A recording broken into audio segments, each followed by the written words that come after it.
Today is Tuesday, November 10, 2020. Coming up on Roland Martin Unfiltered, the Supreme Court hearing arguments today in a case that could eliminate the Affordable Care Act. Lawsuits continue to be filed by Donald Trump election team. But what does election law tell us? Also, how petty is Donald Trump? He is refusing to allow Joe Biden to receive intelligence briefings. Dude, really? How petty are you? And the Senate will vote on yet another white man for a lifetime appointment to the federal bench. We'll also answer questions about the coronavirus vaccine developed by Pfizer, and neo-Nazis send flyers attacking Black Lives Matter to members in Texas. And it is confirmed Bishop Harry Jackson Jr. did have COVID-19. He died yesterday.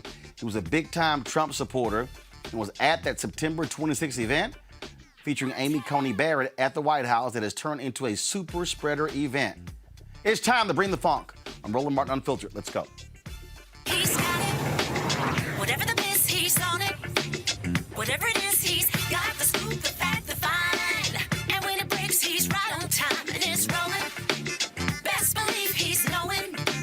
Putting it down from sports to news to politics. With entertainment just for kicks, he's rolling. It's on go, y'all. It's Roland Martin, yeah. Rolling with Roland now.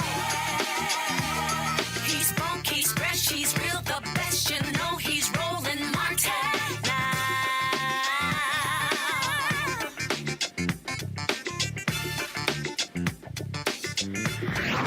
Martin! All right, folks, today the Supreme Court heard oral arguments in a case that could very well invalidate the Affordable Care Act. Now, during those arguments, Chief Justice John Roberts and Justice Brett Kavanaugh suggested that the court may cast aside the individual mandate while leaving the rest standing. President-elect Joe Biden held a news conference today to assure his support of the signature piece of bill that came under President Barack Obama. I promise you this, beginning on January 20th, the Vice President-elect Harris and I, we're going to do everything in our power to ease the burden of health care on you and your families. I promise you that. As I said, I will protect your health care like as my own family. And we've been, unfortunately, significant consumers of health care. That starts by building on the Affordable Care Act, with the dramatic expansion of health care coverage and bold steps to lower health care costs. My transition team will soon be starting its work to flesh out the details so that we can hit the ground running, tackling costs, increasing access, lowering the price of prescription drugs. Families are reeling right now, particularly the reporters in this room and others listening. You've interviewed a lot of these people around the country as you've gone all over the world, all over the country. Enduring illnesses, faced with risky choices, losing their employer plans in droves. Already 10 million have already lost their employer plans. They need a lifeline, and they need it now. They should have to hold their breath. They shouldn't be in that position, waiting to see if the Supreme Court is going to wrench away the peace of mind they've come to now rely on.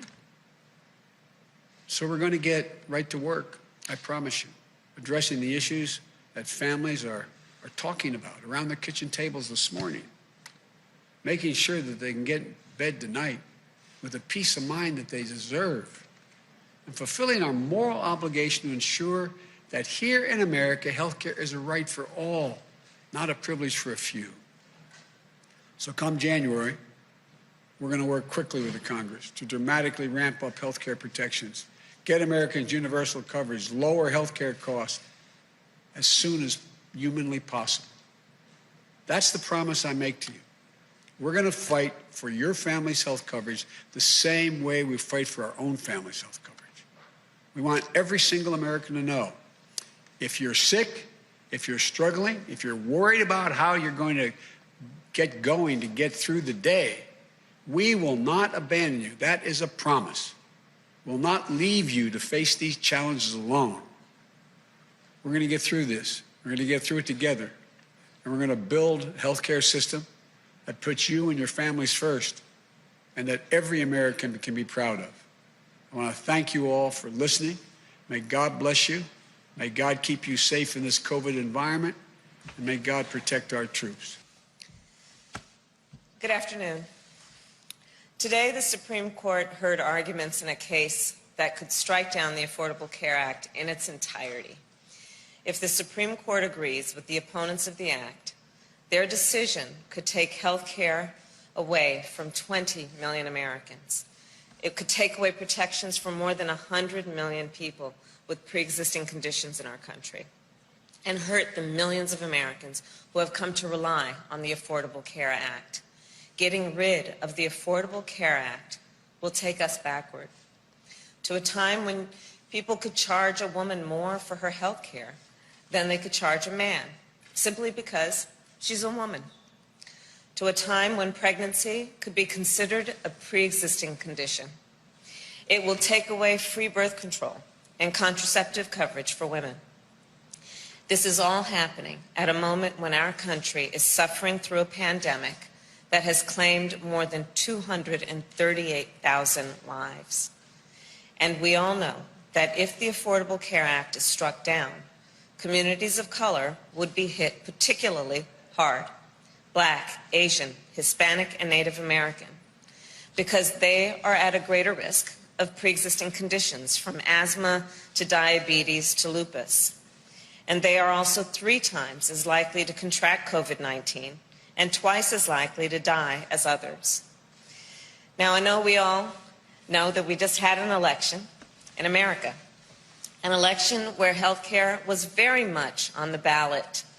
Our country had a clear choice in this election. Each and every vote for Joe Biden was a statement that health care in America should be a right and not a privilege. Each and every vote for Joe Biden was a vote to protect and expand the Affordable Care Act, not to tear it away in the midst of a global pandemic. And Joe Biden won the election decisively, with more votes than have ever been cast in American history. It amounts to 75 million voices and counting, calling on the Supreme Court to see this case for what it is, a blatant attempt to overturn the will of the people. And the President-elect and I cannot let that happen. And now it is my honor to introduce President-elect Joe Biden.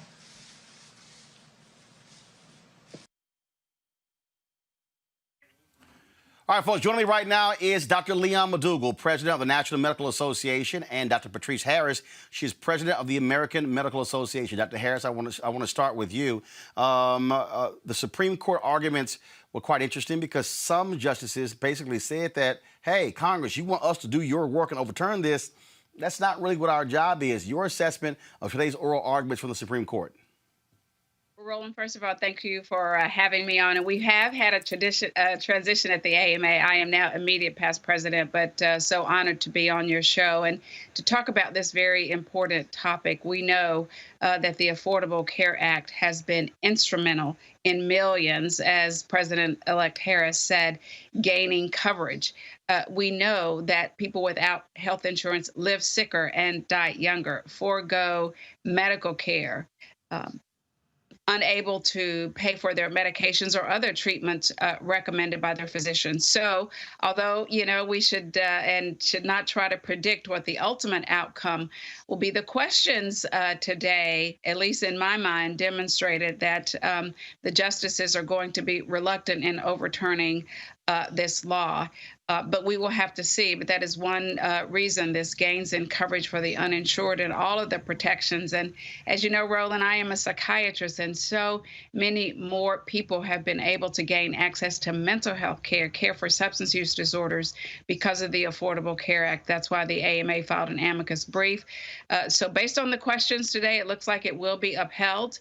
But certainly we will all have to keep the pressure on because this law, overturning this law would be devastating. And Dr. McDougall, that really is something that's here. And what's amazing is Republicans have done everything they could to overturn this, to get rid of it.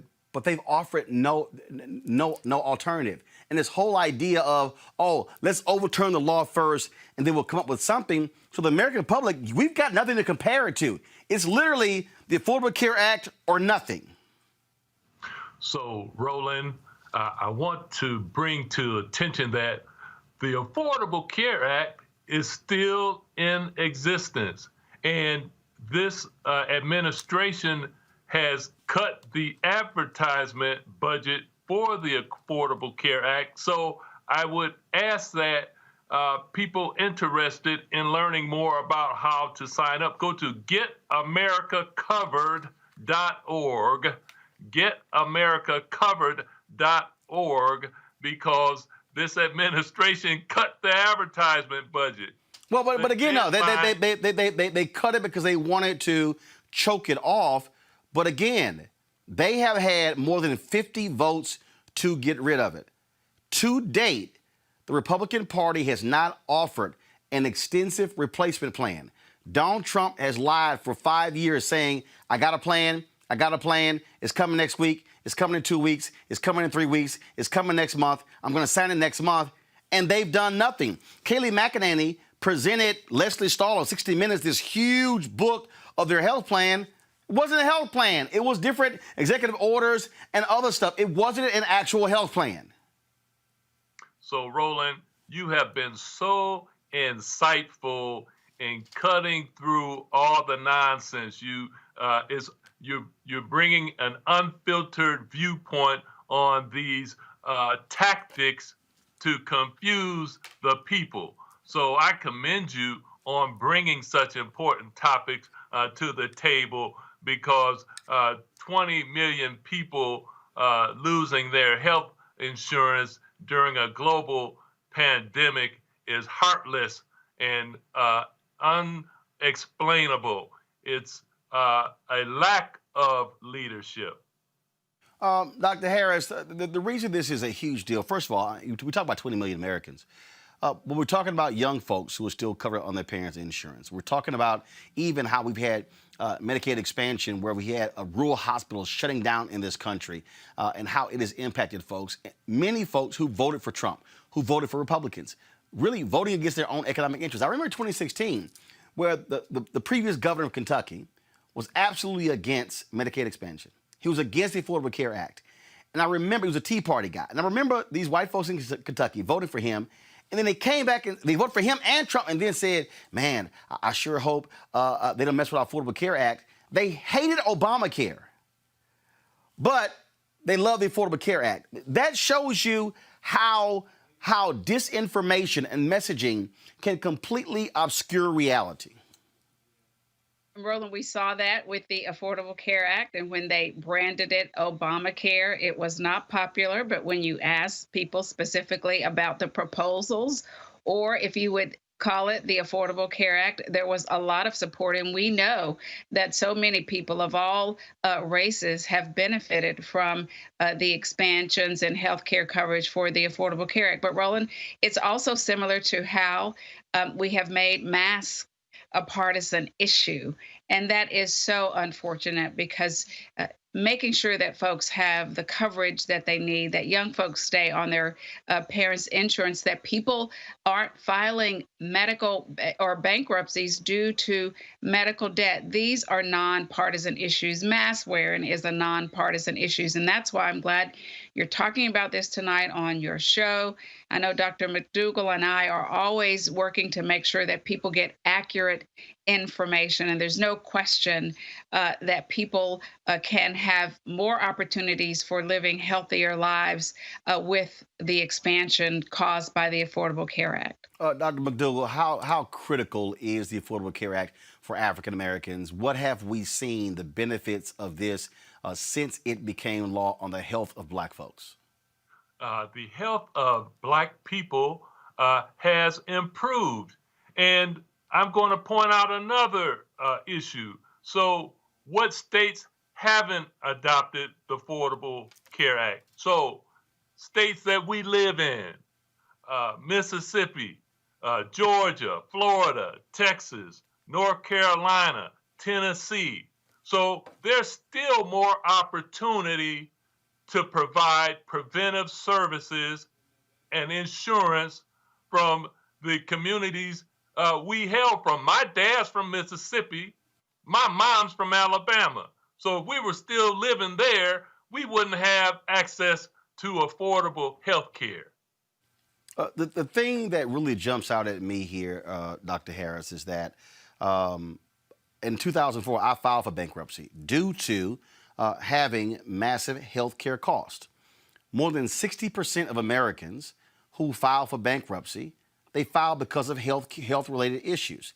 And the Affordable Care Act, once it was passed, led to a dramatic decrease in health-related bankruptcy filings because you were covered and pre-existing conditions were always covered, and the insurance companies could not screw you over and drop you because of it. And that's so important. We do talk about certainly our health, but our economic health is important. And you raised the point about the number of bankruptcies caused by medical debt. And we saw those decrease dramatically after the enactment of the Affordable Care Act. And by the way, we all know there is some synergy when you're talking about your financial health as well as your overall health. And so clearly we made such gains regarding health, regarding our economic health with the Affordable Care Act. And I'm so glad you raised that issue. Oh, Dr. McDougall, final comment for you. Dr. Harris brings up an excellent point. And so speaking to that, so if that goes away, 135 million people in the U.S. have pre-existing illnesses. So it's a free-for-all. There's no safety net. It really causes a wild, wild west as far as insurance is concerned, and that's tragic. All right. Dr. McDougall, who leads the National Medical Association, Dr. Harris, who leads the American Medical Association, we appreciate both of you. Thank you so very much for joining us. Thank you. All right, folks, and I want to go to our panel. Joining us right now, Dr. Julianne Malveaux, President Emerita, Bennett College, also an economist, Kelly Bethea, communication strategist, Joseph Pinion, Republican strategist and political commentator. Joseph, I want to start with you. More than 50 votes.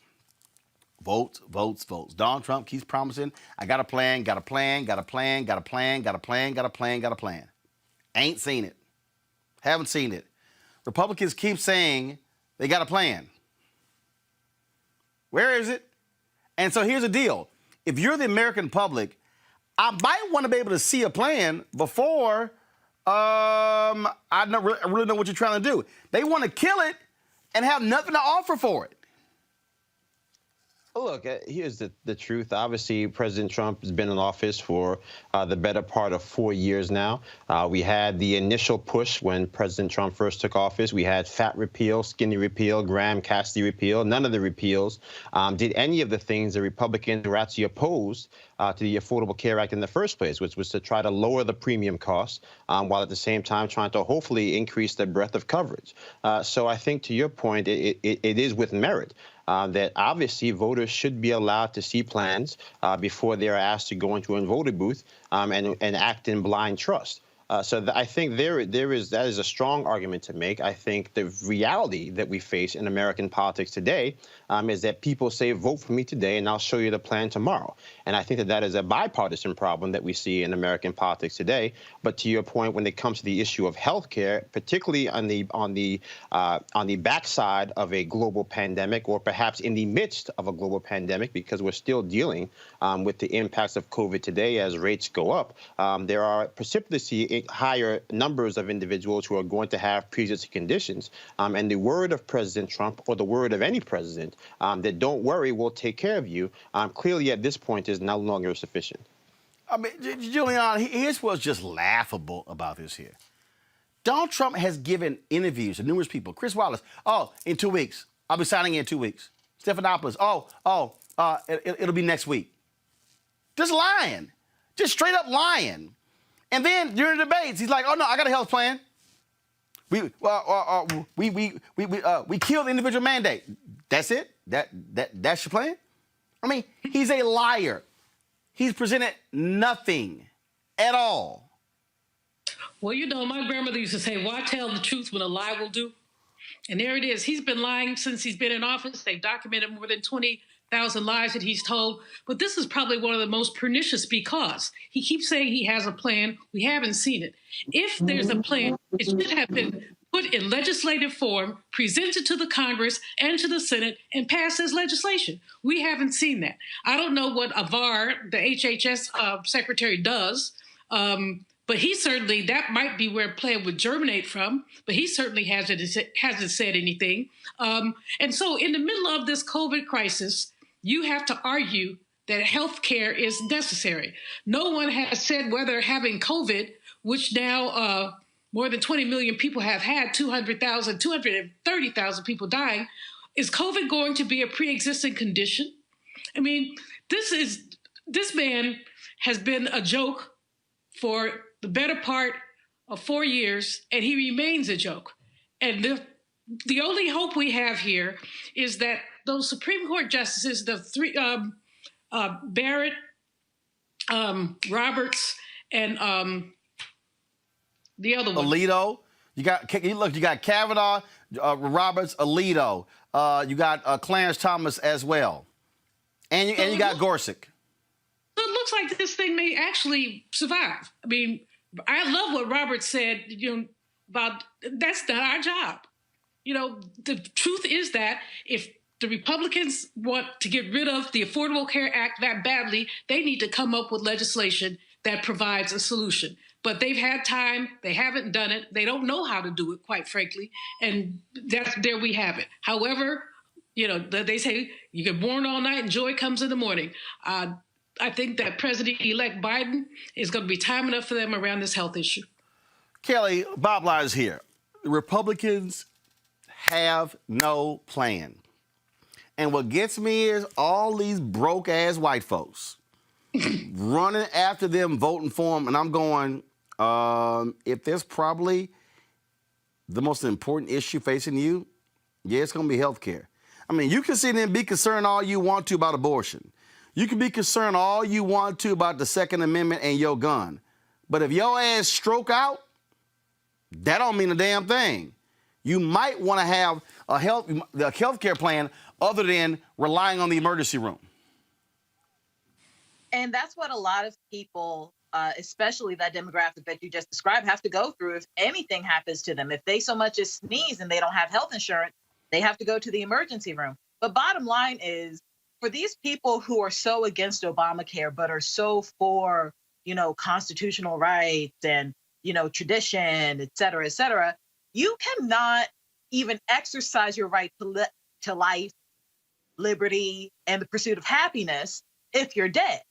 And what the ACA does is protect you, essentially, from death. And it also helps you exercise your right to life, liberty, and the pursuit of happiness, because it helps preserve your health. So it is incredibly frustrating to me for the people who actually need it the most not see that point, but also on the Republican end, the people who are supposed to know all of these points, they should also know that their job is to legislate. Legislate meaning make law. They are trying to put that onus onto a body of government that is not designed to make law. And what you heard in Justice Roberts' comments today is frustration. Once again, they are coming to the court basically make up this law for us because we can't do it on our own. But the problem is they can't do it on their own because they're wrong. You cannot just take out a safety net for millions of Americans without a backup plan, especially in the middle of a pandemic, especially when most of your base is relying on said safety net being Obamacare. So they just aren't, the cognitive dissonance is just right there. And it's incredibly frustrating to everybody involved, even the Republicans for not getting what they want out of the court. The court is frustrated with the fact that the legislation isn't doing its job, and millions of Americans are about to be frustrated and are frustrated right now because people just aren't doing their jobs the way that they are supposed to be done. And it's all because the word Obama is in one of their basic rights. Let me just be real. I don't think it's because the word Obama was Yes, in it the is, case. Joseph. I think Joseph, yeah, it's not. Joseph, Joseph. I mean, hold on. Joseph, hold on. Hold up. No, I know what Joseph. you're going to say. No. Look, Wait, hold on. So, Joseph, what am I going to say? You're going to say that there are plenty of people across this country, well documented, who are in favor of the Affordable Care Act. No, that's not what I was going to say. That's not what I was going to say. No, what I was going to no, Joseph, that's not what I was going to say. What I was going to say is this here. Let me explain to people where the phrase Obamacare originated from. There were focus groups that were done by the Republicans to figure out how to oppose the Affordable Care Act. So, for instance, there used to be a thing called the estate tax. Republicans, folks like Frank Luntz, did focus groups, and they said, let's not call it the estate tax, let's call it the death tax. Right, but Republicans aren't the only ones that run focus groups. No. Follow me here. But it was Republicans who specifically had the focus groups to figure out how can we change the language, the narrative on the Affordable Care Act. So what did they do? They settled on Obamacare. And what they decided is that if we put Obama's name in it, it doesn't matter what the bill is. This is what it's going to come down to, which is why I was one of the people, because Democrats were like, oh, sure, Obama cares. I was like, no, y'all are actually grabbing their disinformation and weaponizing it against yourself. That's why when you can go on the streets and ask people, it happened in Kentucky, Joseph. They said, do you support, they asked them, do you support or oppose Obamacare? Oh, I'm against Obamacare. Do you support the Affordable Care Act? Oh, I love it. It's the same thing. The word Obama is the key word. You have to understand, first of all, anytime you say the word Obama, you're going to have at least 65 to 70% of Republicans opposed to And that's why they did it. Right, but you're missing the point. There's two separate issues. There are the principled reasons why people are opposed to the Affordable Care Act, and then there are the political tactics that are being leveraged to make sure that it actually is either A, undermined, or B, didn't come into fruition. Obviously, they weren't able to stop it from coming into fruition because they did not have the political power to do it. But subsequent to that, again, if you want to talk about things like getting rid of the actual individual mandate, I mean, the irony here is that Republicans in many ways have been hustling backwards. Because they were actually able to strike down the portion of the law that inevitably would have deemed the law perhaps unconstitutional. And now they're back at the courts pleading for, as you have said, for the courts to do their job when they have not proposed any solution. So, look, I think we could get stuck in a healthcare loop all day. I think at the end of the day, what most Americans want is to be able to make sure that they don't actually have to go bankrupt because they get sick. I think that's what people across the political spectrum want. The issue becomes, what is the mechanism that's going to allow people to do that? No, actually, there's no issue because the Republican Party has not offered a single alternative. They have not put forth. They haven't put forth a single plan. That's not entirely true. I think there have been plans that have been put forward. They haven't actually passed them. They haven't actually leveraged political capital. Hold up, Joseph. When I say put forth a plan, that means pass it. Republicans control the United States Senate, right? Yeah, they have the majority. At any point in the last 4 years, in the last 6 years. That's my question. At any point, Joseph, answer the question. Just answer the question. At any point in the last 6 years, Joseph, let me finish. Joseph, at any point in the last 6 years, has the Republican Party put a plan on the table and voted in the United States Senate at any point? Yes. When? Are you serious? We didn't sit there when we had to have actual Senator where the late great Senator McCain is sitting there with his thumb down, and we've got people. No. See, Joseph, you're wrong. That vote was to repeal the Affordable Care Act. That's not what I said. What I said is, Joseph, repealing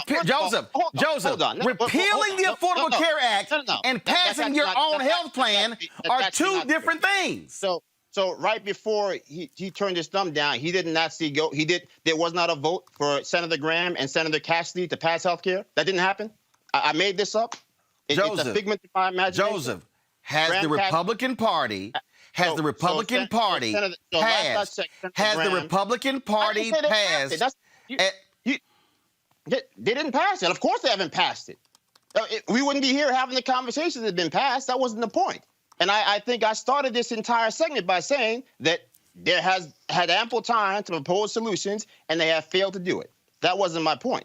The point that I was trying to make was that at some point we have to accept the fact that there are actual principled reasons why people were opposed to the Affordable Care Act, which are separate from the fact that people just hated everything Obama liked. Which, to be clear, and I agree with you there. Yeah. Just absolutely. I'm not saying that everybody opposes ACA because it says Obama. What I'm saying is a lot of people oppose ACA because it says Obama.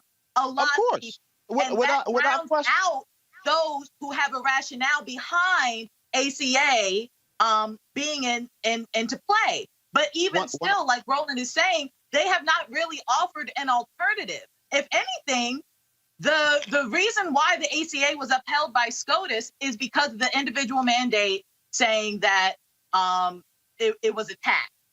And Republicans said, okay, it's not a tax anymore. So, but that was years ago.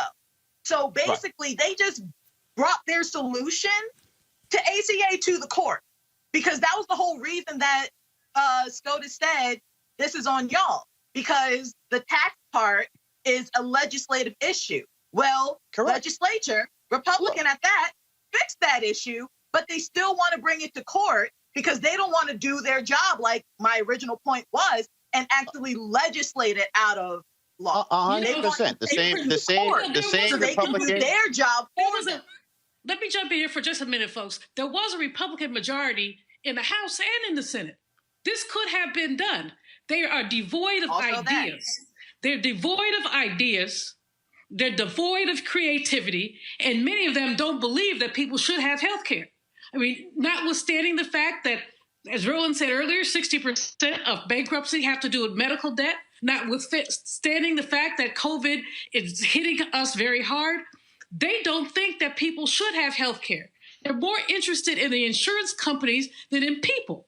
They're more interested in basically profit than in people. And so, Joseph, you can go around the mulberry bush if you want to about about whatever you said. You said it 3 times, so that made me forget. But you can go around the mulberry bush as many times as you want to. But the bottom line is that Roland is right. When we saw all this proof, people don't like Obamacare. They do like the Affordable Care Act. So we might want to know, why do they like the Affordable Care Act? What's in it for them? The main thing that people are pre-existing conditions, and 135 million Americans have pre-existing conditions, whether it's high blood pressure, diabetes, or something else. So basically, you are consigning the rest of the people to good health care and the other folks to catch as catch can, emergency room or whatever, or potential bankruptcy. Explain this, and this is the deal.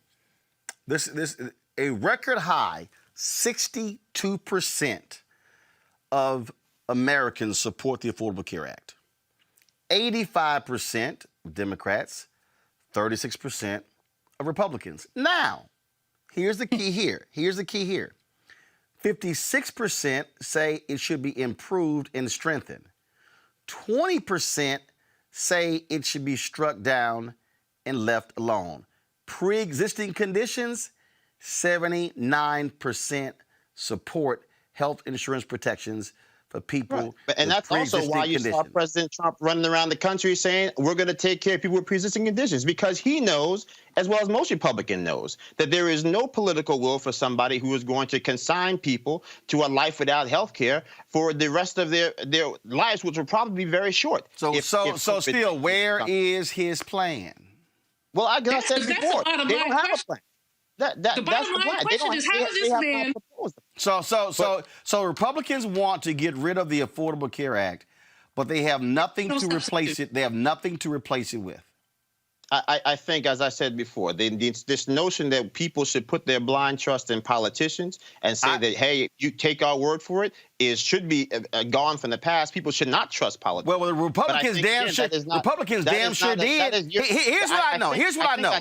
Here's what I know. You're making it a partisan issue. No. I'm making it a partisan issue because the numbers show it's a partisan issue. Numbers don't lie. The issue of people saying take my word for it and not presenting a plan ahead of time is what I'm saying is not a partisan issue. On the issue of health care, Republicans have done.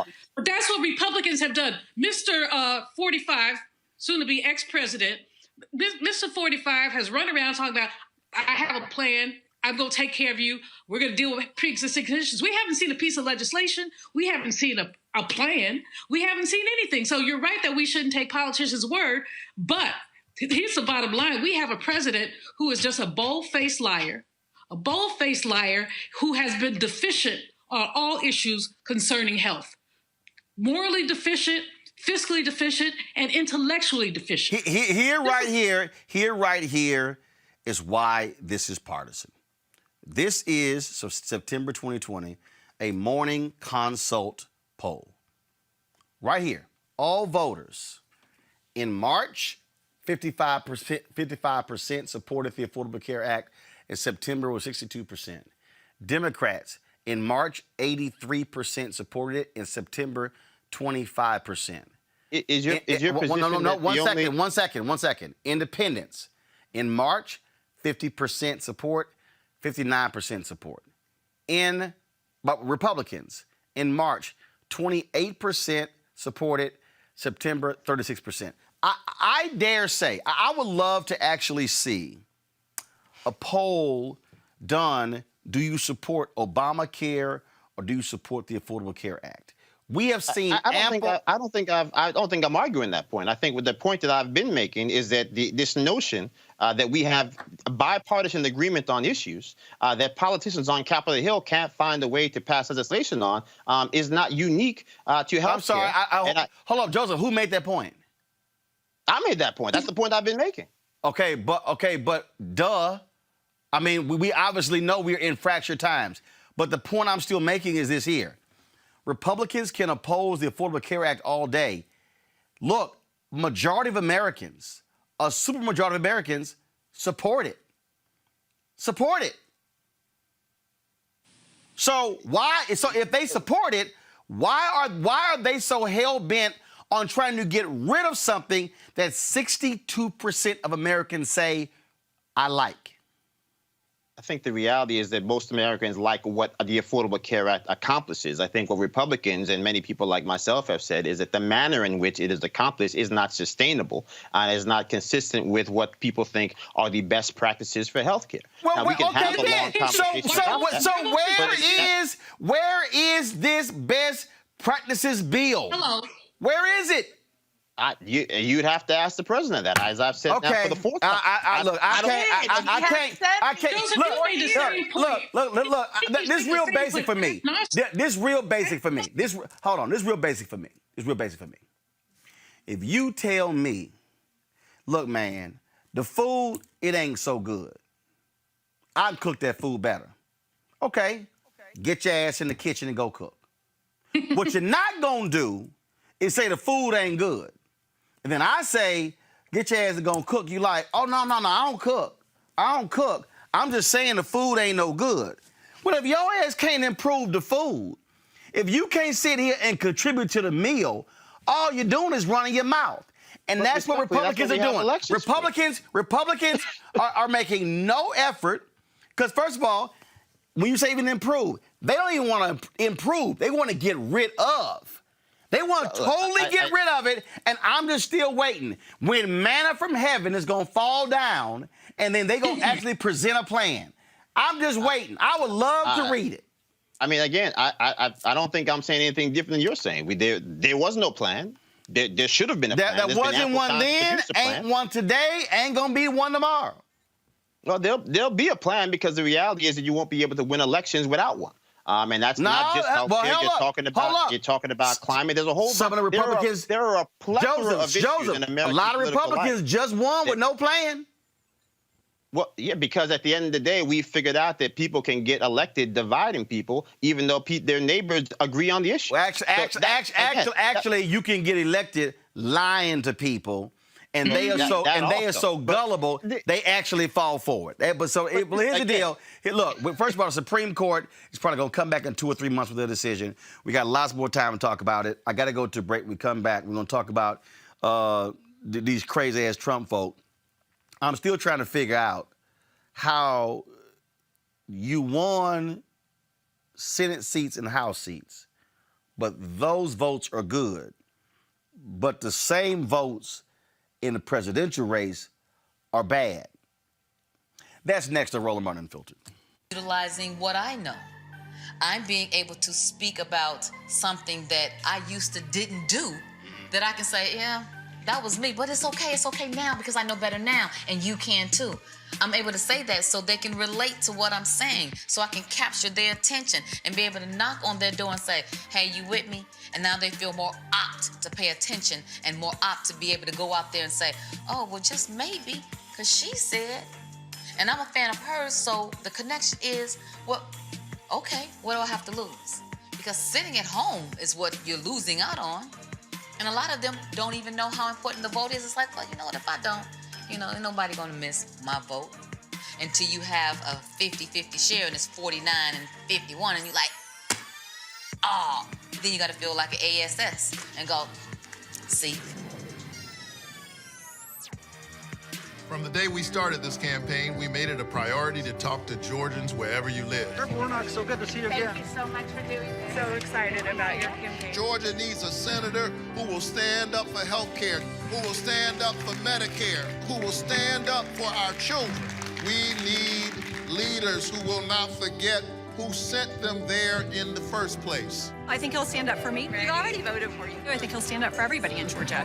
Augusta, Savannah, Valdosta, Columbus. They may be miles apart on a map, but the challenges we face are quite the same. We're completely behind you. Thank you so much for running. It's not about him.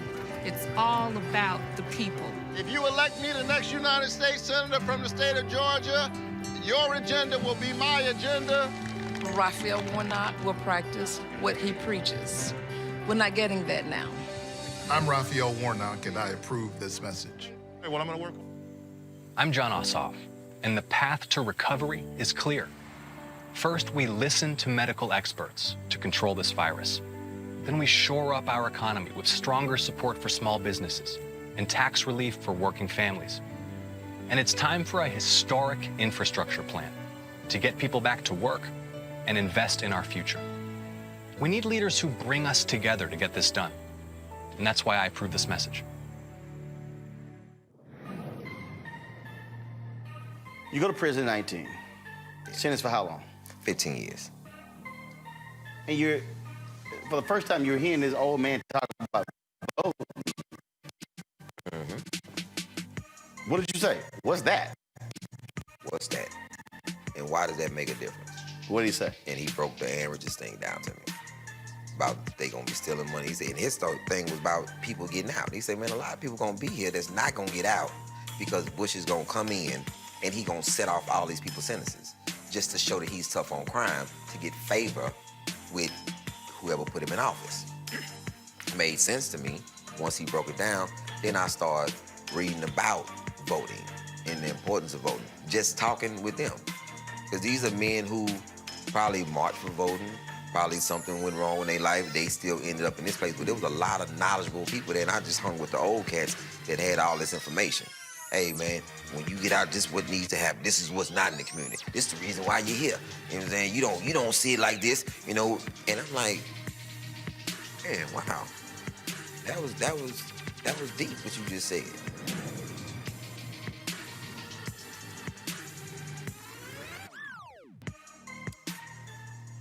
The Republican Party and Donald Trump, boy, they are really stuck on stupid, y'all. They are losing their mind. They are alleging just voter fraud everywhere. Do y'all want to see stupid? I'm going to show y'all stupid. Kim Klacik, the clueless child running for who ran against Kweisi Mfume, who got dusted. And when I say dusted, she got dusted, y'all. She lost 75% to 25%. Do y'all know that her ass literally sent a tweet out saying that, oh my goodness, I'm going to appeal. I'm going to appeal my race because surely that's why I lost because of voter fraud. Boo. You ain't lose because voter fraud. You lost because you a fraud. In fact, y'all, look at this dumbass tweet. She said, first of all, Trump tweeted, he quoted some pollster in Britain. She goes, agreed, I beat my opponent on day of and in-person early voting along with absentee. However, 97,000 mail-in ballots were found in his favor. Luckily, we raised enough money to investigate. Julian. That young lady These people, but it's, wait a minute. The fool who lost to Karen Bass. It got worse. Let me find this tweet. Let me find it. Again, first of all, these are people who are really stuck on stupid. That's the kindest thing you can say. But what gets me is, with these fools, this one dude, I got to find this one. Hold on. Because same thing. This fool right here. Hold on. Let me go back. I had it. Let me go. It really is funny how they try to this fool, Errol Weber. Go to my iPad. I'm going to the Los Angeles County Registrar's office in Norwalk today to audit the vote counting procedures. I will not concede. Every legal vote needs to be counted. No, wait. Do y'all want to know how many votes he got? Y'all, Karen Bass whooped his ass with 86.4% of the vote. He got 13.6%. Does this fool really want us to believe that he gonna pick up some 200,000 votes somewhere? You got the entire Republican congressional delegation from Georgia basically saying to the governor, the lieutenant governor, secretary of state, y'all lying. They actually want the head of elections in Georgia to quit. Julian, these people are nuts. Like I said, Roland, that's the kindest thing you could say about them. They're delusional. But one of the things, I'm glad you mentioned the Baltimore race as well as Karen Bass's race. We could also talk a bit about Maxine Waters' race. I don't know where these Republicans come trolling for ignorant black people. But that's literally what they do. They go trolling for ignorant black people who do not know how to add, nor count, nor read. Baltimore is historically and traditionally Democratic. I mean, I understand having a symbolic candidate in the race just cause, but how this young lady thought she had a chance, a snowball's chance of getting anything done is amusing to me. Same thing with this. So you have 13% of the vote, and you think that somehow there was voter fraud? I don't think so. Kelly, somebody on YouTube said these people have overdosed on mayonnaise. That's a good one, Kelly. I mean this whole idea that there's this massive voter fraud. Donald Trump has been screaming voter fraud when he got his behind kicked by Hillary Clinton by 3 million votes. His ego cannot handle he lost the popular vote. That's all this is. And the real problem is Republicans are indulging his stupidity. They're afraid of it. Kelly? Well, my issue is if the tables were turned miraculously and somehow Miss Kim actually won anything in Baltimore and the Democratic nominee wanted to recount, this would not be the issue. You know what I'm saying? Like if the tables were turned and there were votes that were in need to be counted, they would not be having this. It's always if I'm at a disadvantage, then something must be wrong.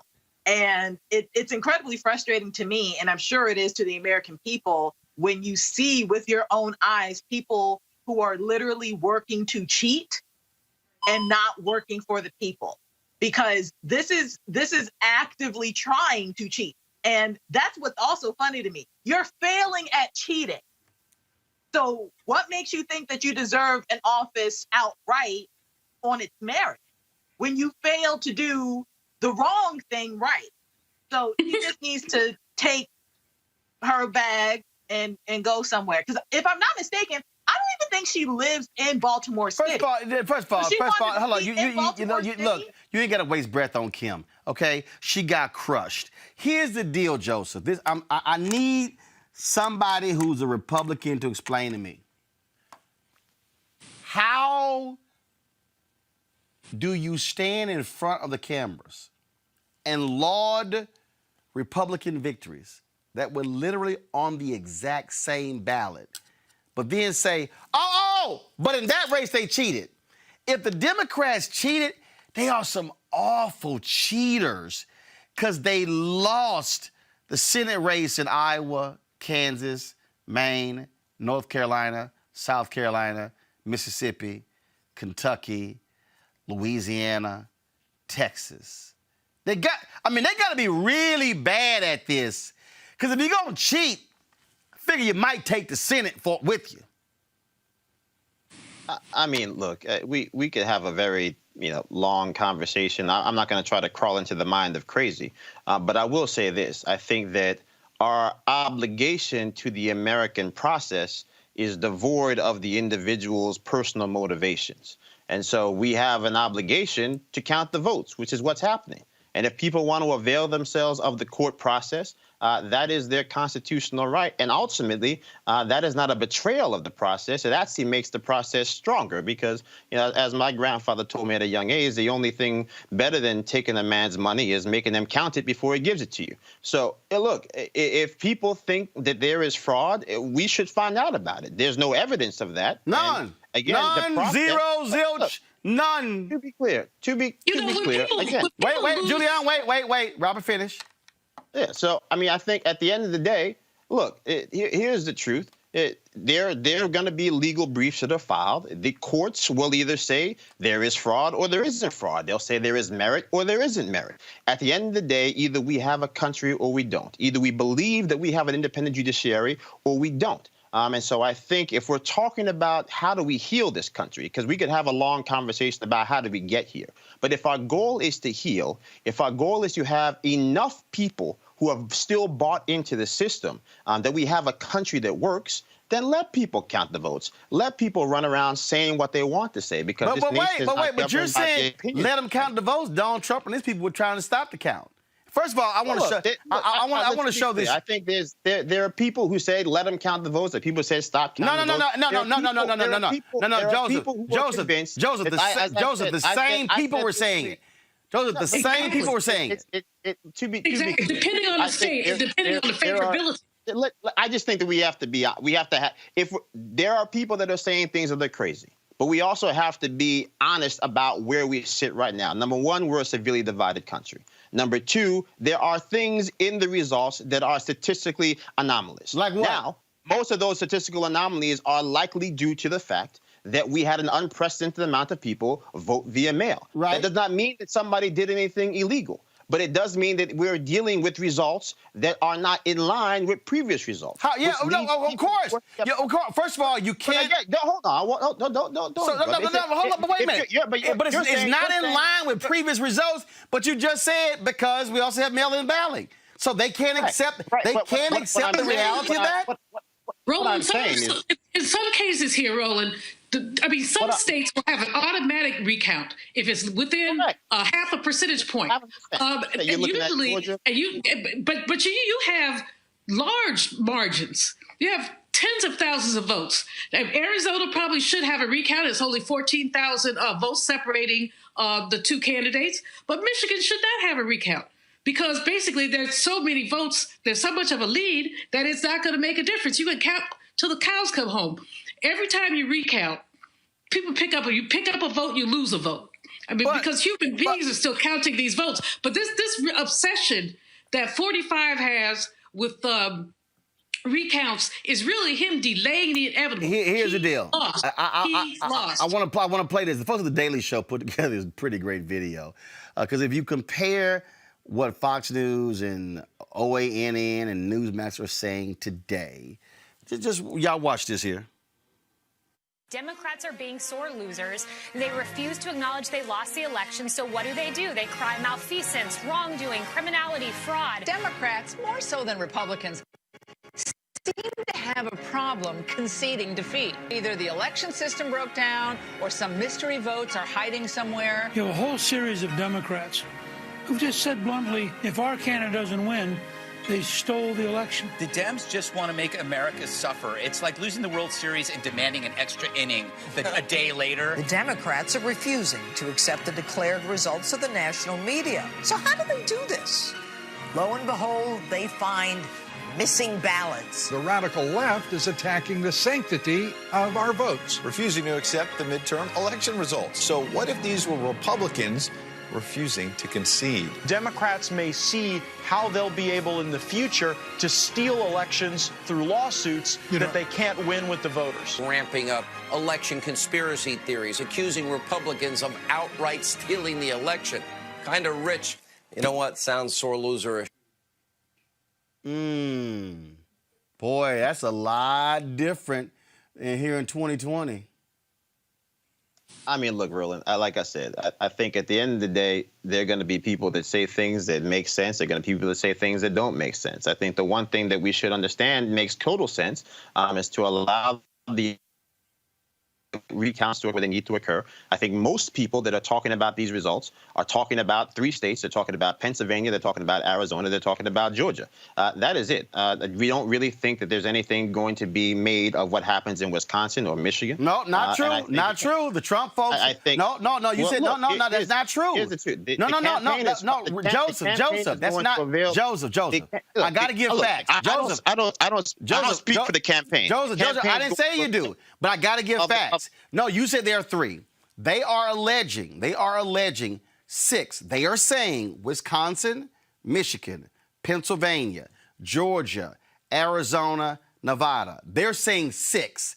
What they're doing, they filed 5 lawsuits. They're 0 for 5.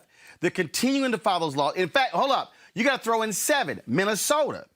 They also have Minnesota in there. And so they are trying to make the argument that, oh, it's this massive fraud. Now even, you saw what happened when Bob Barr made his announcement.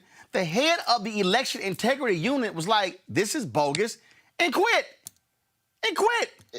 This is how the process works. No. That's not how it works. That actually is how it works. Let me ask you a question. In 2016, was 2016 closer than 2020? Yes, we're looking at 78,000 votes across 3 states. Did Hillary Clinton refuse to concede and file lawsuits in 6 states? Did Obama also refuse to begin the transition process? Did Obama refuse to allow intelligence briefings for Donald Trump? It ain't the same, bro. Here's the thing. If you want to talk about what people chose to do, that's fine. What I'm saying is that the system works, that we have an independent judiciary, the same way that you believe that the Supreme Court will, as I do, will come back and say that this lawsuit with healthcare is going to be tossed out. I also believe that many of these lawsuits that will be presented are likely going to be tossed out, same as they have been already. But filing the lawsuits in and of themselves is not some type of debasement of the political process. Actually, it is actually the process. No, actually it is. No. 1 second. Hold on. I got to bring in Kelly. It is a debasement of the process because what it is, Kelly, is when you have all Republicans in the congressional district of Georgia demanding the resignation of the Secretary of State, who is a Republican. One second. Who is a Republican because he dared stand up for the election in Georgia? Kelly, that's an abomination. Not only is it an abomination, there are grounds to argue that was illegal. because you can't, especially when it comes to lawsuits in general, you cannot bring a lawsuit to the court without evidence. Otherwise, it's a frivolous lawsuit and there are repercussions for doing so. So it's not about preserving any type of integrity or trying to just make your voice heard in the court because you feel like you've been wrong. This is a clear account of Republicans perpetuating a lie to keep the propaganda going. This is nothing more than propaganda. This is nothing more than trying to substantiate a lie because they are literally putting the cart before the horse. I know a lot of people have been saying that, but that's literally what this is. You have a cart without anything to drag it, and you're trying to find something to drag, and there is nothing there. There is nothing here to substantiate these claims. There's nothing here to purport that the lies that they're saying are even remotely true. They are literally only doing this to basically make themselves feel good and to make their lies feel more legitimate, even though they're not legitimate at all. The other thing they're doing is undermining our democratic system. That's what they're doing. And so you end up, we've had 70 million votes for 45, 75 million votes for President-elect Biden.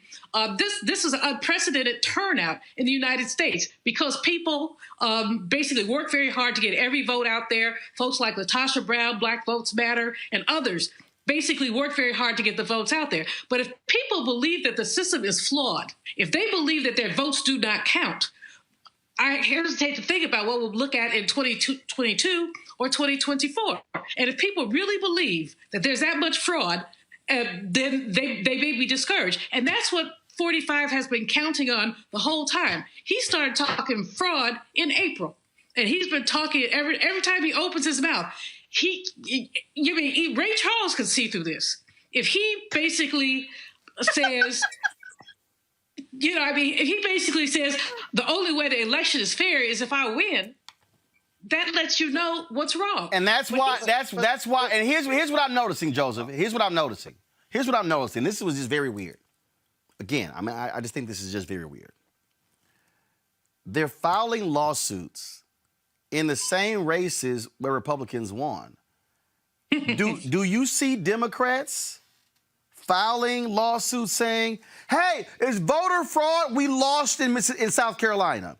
It's voter fraud that we lost in Iowa. It's voter fraud that we lost in Maine. It has to be. The Republicans are literally saying it's voter fraud that we won here, but on the exact same ballot, they fraudulent ballots. Here's what I'll... And when I say Republicans, I mean president, whole administration, senators, House members, state officials, the entire Republican apparatus. Very few Republicans have actually said, congratulations, Vice President-elect Joe Biden. They are standing largely behind, and when I say largely, 98% are standing behind Donald Trump by saying, oh, this was fake, it was stolen, it was fraudulent. I don't think most people are saying it's fake. That's not what. That's not what I said. Senator. I said. No. It's kind of what you said. And I think, and no, also I know Senator what I said. Didn't send it. I said other than a handful of Republicans. Handful. Hold up. This a hand. Hold up, Joseph. Joseph. This a hand. This a hand. I can put them in right in the hand right here. I can put the Republicans in both of my hands. When you count members of the United States Senate, yesterday, Mitch McConnell stood on the floor of the Senate, Joseph. This is the Republican majority. A handful or no? This is the Republican leader, stood on the floor and praised the Republicans who won on the same ballot, but then criticized it. And I'm like, it's the same ballot. Same ballot. Look, I think here's the truth. Lawsuits are going to be filed, if, to Dr. Malvo's point, that this is all just some scheme to undermine American democracy, then I don't know what would be more fitting than a appellate court packed with Donald Trump appointees and then a Supreme Court packed with Donald Trump appointees telling President Trump, you lost the game, like Shannon Sharp. I don't know what else you want. I mean, that's how the American system is designed to work. These people, So, is Chris Metzler there? Is Chris Metzler there? I think okay, that's y'all, what, hold on one second. Let me bring in Chris Metzler, constitutional law professor. Chris, seriously, I mean, look, you're Republican. Can you provide some common sense to what Republicans are doing? These Senate Republicans, these House Republicans, what Trump are doing? Any common sense whatsoever?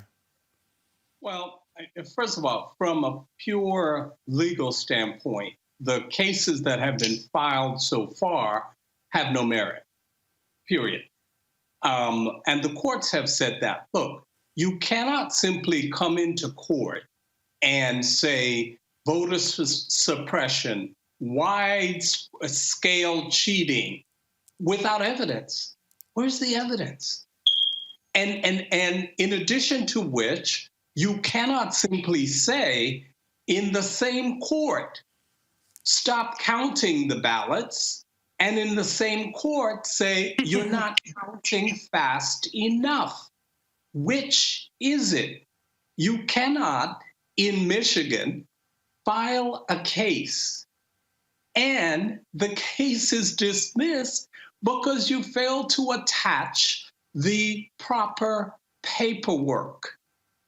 Look, I agree, you have the right to file whatever it is that you want to file, but there has to be evidence. You cannot say, as the head of the RNC, when asked, where is the evidence?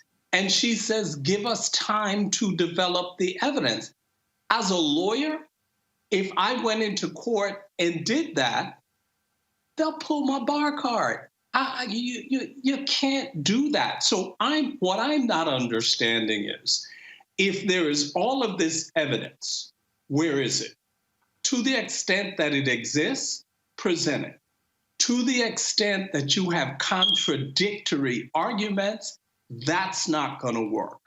And that I don't get it. I've read the briefs, I've read the pleadings, and at this point, I don't understand what's going on here. And Chris, in looking at this, again, what makes this worse is when you have individuals who know better.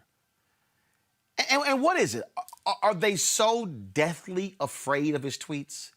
Are they so afraid that his cult is going to come after them like the Purge and rip their hearts out and cut their cut their guts out? Is that what's going on here, Chris? I mean, again, to watch McConnell stand there and praise Republican victories, but then cast doubt on us in the presidential race like he wasn't on the same ballot. Well, so here's the thing. There is some conversation about whether or not the president's going to, say, okay, enough, but I'm going to run again in 2024. So here's the concern. The concern, if that is in fact true, is Republicans believe that they will need his base to win again. And as a result of that, they're afraid of what's going to come down the pike. And that's part of the reality in terms of the discussion.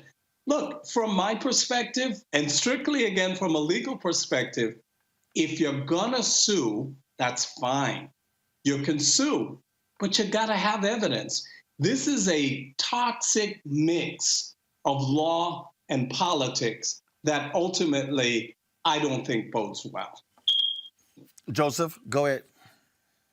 No, I mean, look, I agree with much of what the doctor has said. I think, again, as I started off in the beginning, there is no evidence that there is widespread fraud.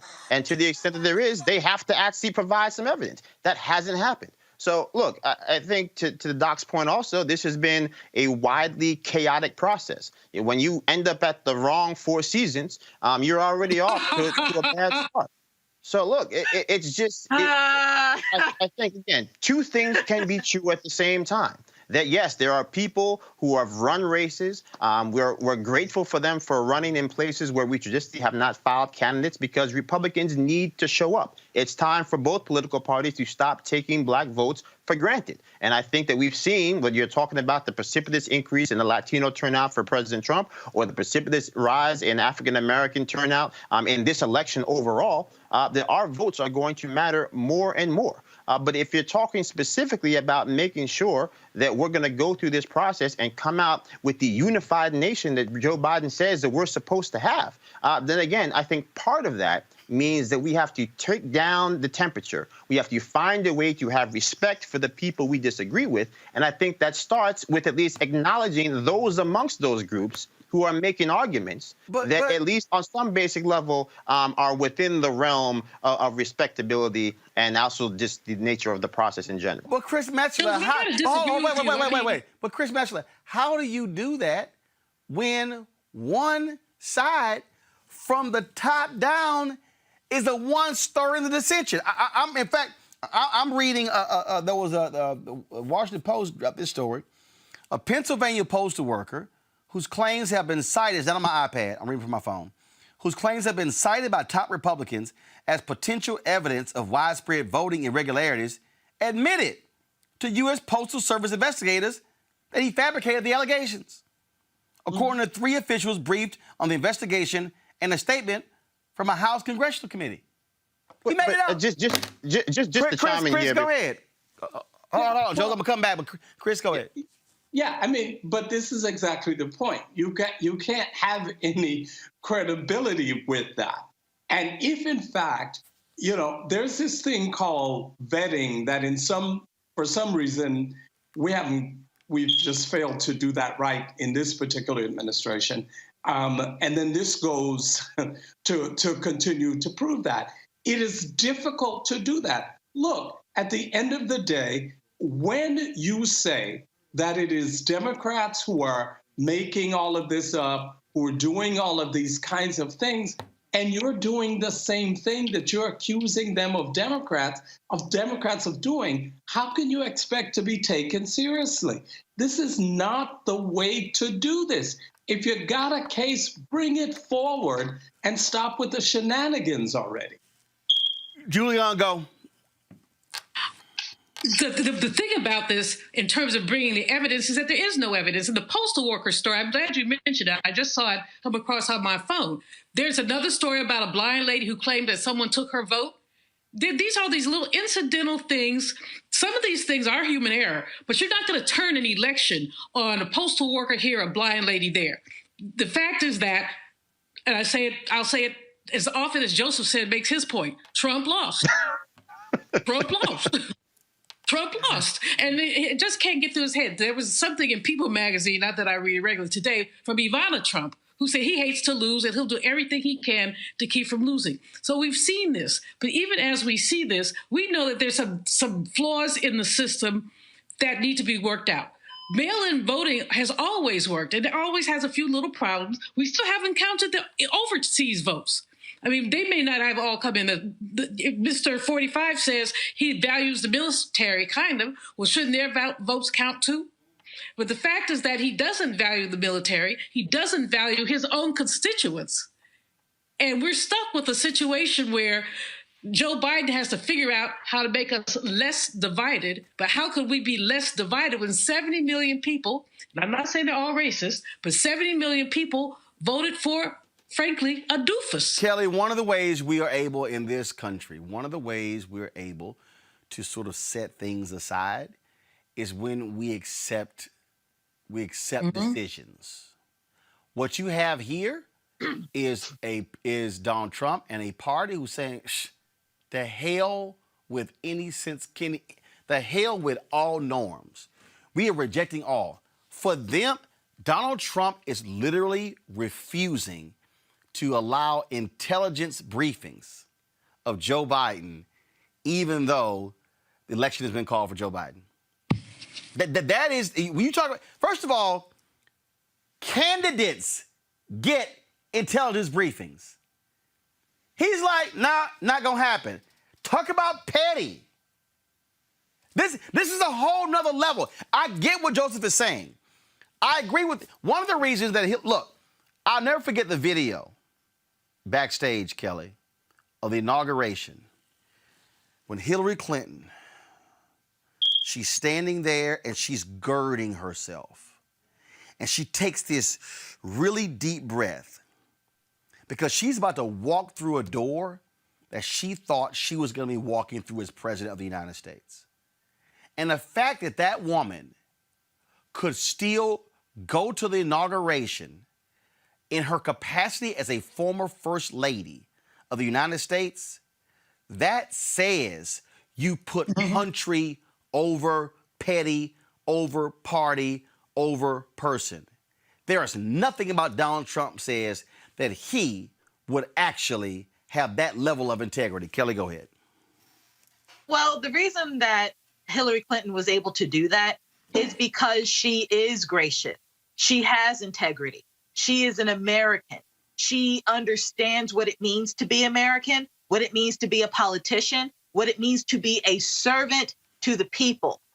Donald Trump did not come into this office with any of those values, with any of those thoughts, with any of what I just listed in mind. He came in for him. That's it. Making America great again for him.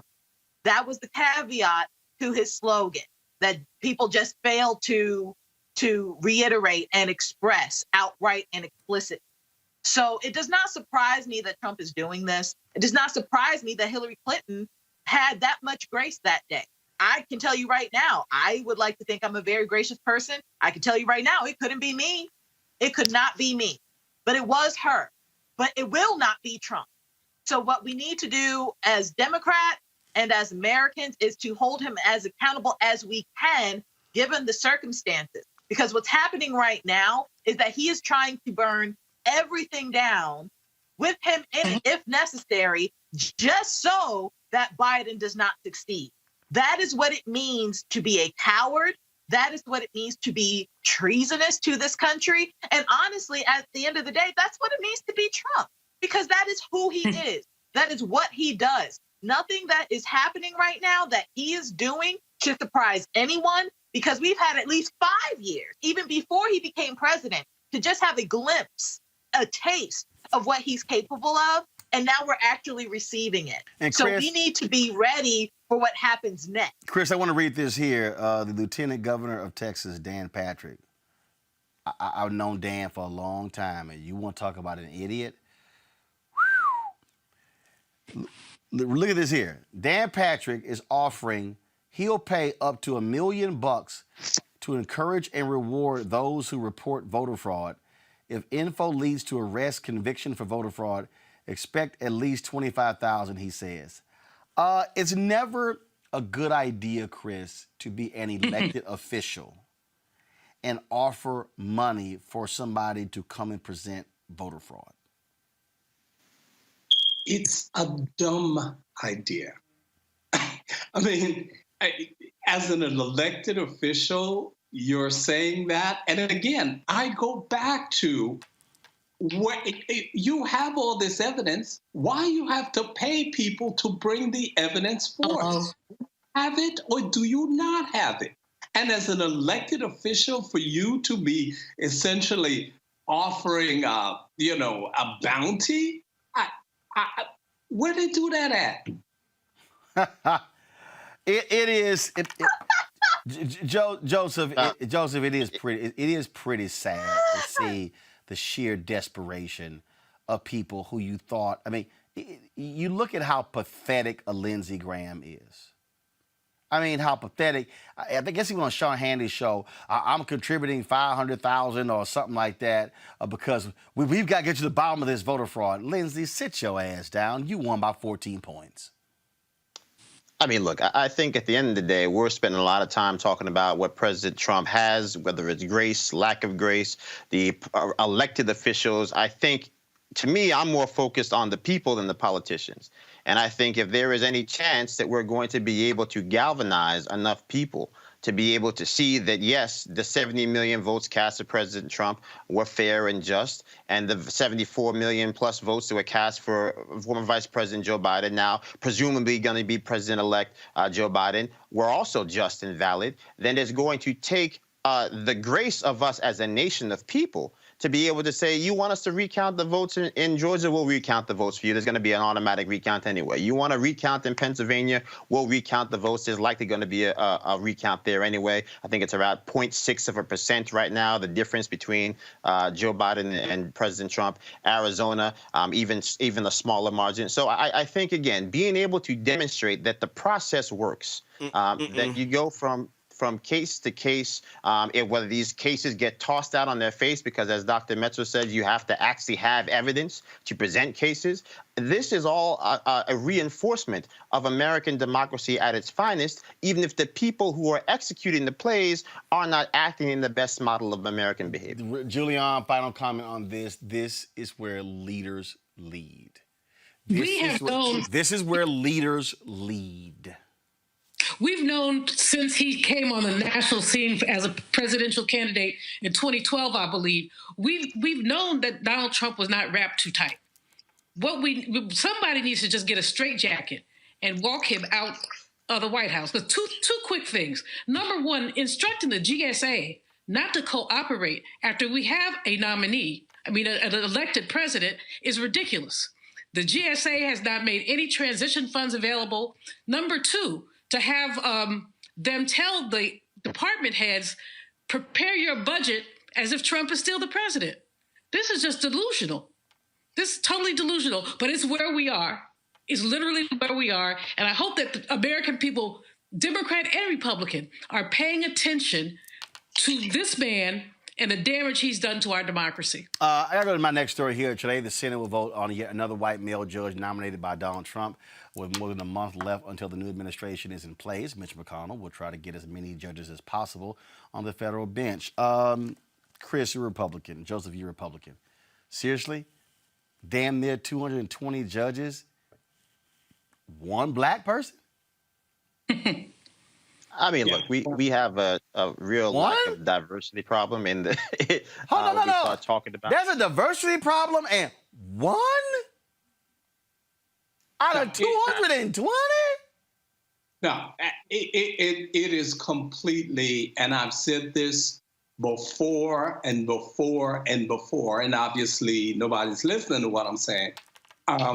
It's more than a diversity problem. It's a systemic problem. Listen, I always have to say to the party, criminal justice is cute. And it has its place, but as it relates to the persons who are making those decisions in the first place, don't tell me you can't find any. Where did you look? Under a rock? Because I got 700 I can give you right now. Here's my deal. Here's my deal, Joseph. 1% is 2. Mm-hmm. They ain't even at 1%. Right. I mean, look, there are a lot of people that pretend that somehow Clarence Thomas is the only qualified black man to sit on the court. He is not. And so I think at some basic point, I mean, even the choice of Amy Coney Barrett, I think that we had a well-qualified judge sitting down in Florida that, for a lot of reasons, probably would have been a better choice than she was. But look, at the end of the day, it is what it is on some basic level. I mean, we're at some point we're just talking about derivatives of the same problem that we've all been talking about on some basic level for the last 4.5 years. So look, at some point you just have to accept the fact that when it comes to getting the type of representation that we deserve in government, as it relates to the type of diversity of thought and diversity of opinions and diversity of representation, we're just not going to get it. But see, here's the deal, though. See, Kelly, this is by design. They want, and Mitch McConnell said, they want 35 to 45-year-old, largely white men. This is by design. This ain't no accident. No, it's not by accident. nothing that this Republican legislature has done, especially the Senate, nothing they have done is by accident or by happenstance. All of this is deliberate. When you have a white male, very right-leaning judge on the bench, you have a tendency to basically work against the interests of every other demographic in the American constituent. Like, Black women aren't considered, people of color of either gender aren't considered, youth typically aren't considered. No one's considered except rich white men when you have that kind of person on any bench, federal or otherwise. And when that happens, you come up against some really terrible law that gets made by way of case law. And that's how we get Trump. That's how we get McConnell's. It's sad the way that this Congress, well, this Senate specifically, really does not care about the people who voted for them, because not even they are going to be taken into consideration with these appointments. It is literally solely for self-interest alone. Julian, again, I think what you're dealing with here is you're dealing with the Federalist Society. Look, Mitch McConnell and Republicans, they want white men ruling in these federal cases. They ain't looking for no black folks. They ain't looking for Latinos. They ain't looking for white women. They want white men. Exactly. And, Roland, this just, we got to go back in history to look at what happened after Reconstruction and to look at the way the laws were stacked against Black people. Now they're stacked against people. I mean, when you look at what they've done to the Consumer Finance Protection Bureau, when you look at just any number of things that they've done, 45 is in with all of his buffoonery because he's delivering to Republicans what they want. They wanted a white male judiciary. They want a conservative judiciary. They want an anti-abortion judiciary. They wanted to go back to the 1950s. Make America Great Again is a slogan that says, let's go back to the day when, Kizzy was in the kitchen and, Kunta was in the fields. That's what they want. And basically, McConnell has been able to effectuate that. And 45 isn't making these choices, as you said, Roland. The Federalist Society is. Are there any Black people in the Federalist Society? So with that, I'm just curious, Joseph and Chris. I'll ask you. This is the last question on this topic before I go to a break. Why haven't Black Republicans, as a collective, said something publicly and say, "Hey, how in the hell can we talk about the party being diverse and we want to go after Black, and you've only been able to find one Black federal judge"? Has there been any conversations among Black Republicans saying we should speak as one voice publicly? Go ahead, Chris. No, go ahead. Yeah, I think I can speak for myself. I think plenty of Black Republicans have said things publicly about the lack of diversity that started before. That wasn't my question. That wasn't my question. It wasn't my question. It wasn't my question. Well, the question is to go out there and speak collectively. I think Black people have spoken. No, collectively. Has it gotten attention? Where? No, are you telling me that Black Republicans have spoken as a collective, saying the lack of diversity, the lack of Black federal judges is wrong, and they want to see more Black judges considered by Republicans for the federal bench? When? Well, I missed that. And to be clear, no, I don't think that we've seen the type of engagement when it comes to Black people demanding more color on the bench. But I don't think that was my question. But I don't think that that's a partisan issue. I think specifically. Yes, it is. Look, I don't think that we've Black folks have been. Are you trying to say Black folks haven't demanded that for Democrats? What I'm trying to explain to you is the fact, number one, we need more color on the bench, period. Number two, we certainly need more black men, Black women on the bench, just across the board. That's at the federal level. That's at city levels. That's just a given. We know this concretely. What I'm saying is that there's, number one, a schism, if you say, within the Black Republican conservative movement as a whole right now as a result of what's happened over the last 4 years. So that's a completely separate issue. And I think as a general rule, any conversation that we've actually had over the last 4 years office has been dwarfed by the fact that we are living in a 24/7 Trump news cycle that basically drives anything else you'd want to talk about out of the public opinion. Hey, Chris, I ain't even heard it come our way, and we ain't in the Trump cycle. Chris, go ahead. No, there has not been that conversation, in part due to what Joseph said. Look, in this administration has been, as it relates to Black people in particular, more fascinated with entertainers than substance. And so what you've seen are a number of so-called new Black conservatives who have, soaked up a lot of the oxygen in the room to no avail. And like I have told a number of them, you can't expect Black people to join the party when you're telling Black people how stupid, ignorant, and uneducated they are, and they need to leave the so-called Black plantation. And as a result of that, the conversation of a number of very reasonable, true Black conservatives have been muted.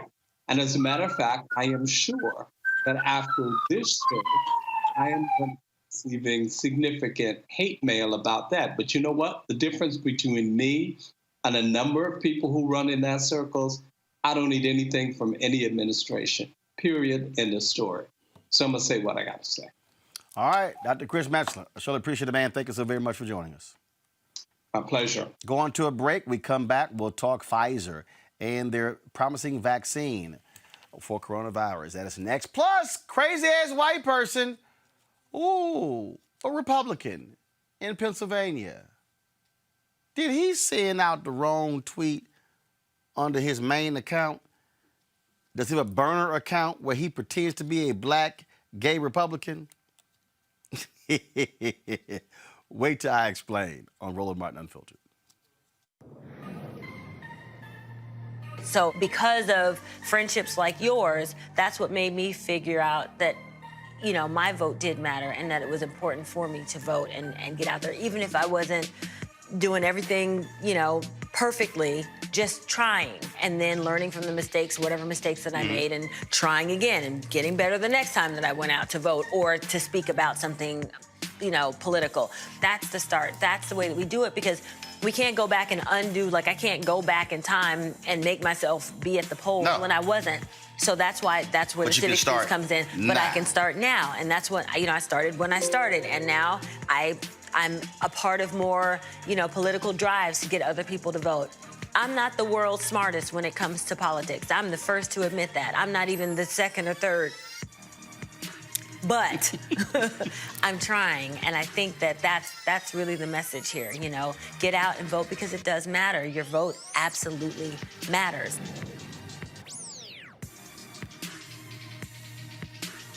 "1982, a 12-year-old is accused of stealing and dragged out of store, told he looked suspicious because his hands are in his pockets.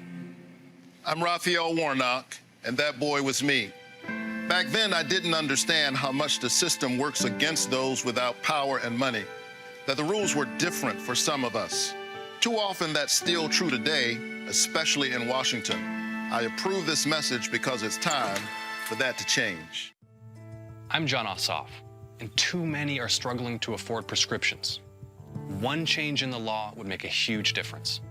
See, Medicare is America's biggest buyer of prescriptions, but the drug companies bought off Congress, and they made it illegal for Medicare to negotiate lower prices. It's straight up corruption. Fighting corruption is my job. I approve this message because I'm not taking donations from corporate PACs, and I won't let the drug companies rip us off anymore. The numbers prove it. Millennials are the largest group in America. They're now larger than baby boomers. And if you don't use your power, they will run you over. Completely. And I think that's why what we're seeing so much, especially when you look at, who's controlling the country and how the country is being controlled, it is because, the powers that be and those that know how the system works are taking advantage of the system for their own interests. So part of it when it comes to this millennial generation is education. You got to understand why it's so important, understand what's really at stake. So the things that you're seeing, that they may be seeing right now that make you angry, here's how you can affect change. And what I love is that what you're seeing, what's coming out of Parkland, is these younger group, of millennials becoming much more politically savvy, much more politically activated and organized. Right. Organization is key. It's like, an ant by itself can't do anything, but ants working together, can do things well beyond their own capacity. And I think the same thing goes for this younger generation to become united and activized on what's happening. And what I love what you're seeing right now is that when you look at a Taylor Swift, right, or you look at a Rihanna, or you look at those like a Kerry Washington, this generation, which gets so much inspiration from entertainment, this generation is influenced. I mean, every generation has their influence. Yep. But I would argue, by and large, when you talk about Harry Belafonte, or you talk about, how it was, in the 60s, 70s, and even 80s, there was, you had the entertainers, you had the church, you had the activists. In our day and time, the church is somewhat losing its influence. Entertainment influence is growing. The activists are losing their influence. So where do most, this younger generation go? They go to entertainment. And so the influencers' entertainment can actually move the needle. And when you see people become active, I love how this younger group of people are saying, wait a minute, we don't like what just happened with Kavanaugh. We're going to do something about it. We don't like the fact that there's no gun control. We're going to do something about it. And I do think that as tragic as these events are, they are becoming more galvanizing to get this younger group of voters, which is so influential, to get out and do what we know they can do, which is to help move the needle in a massive way.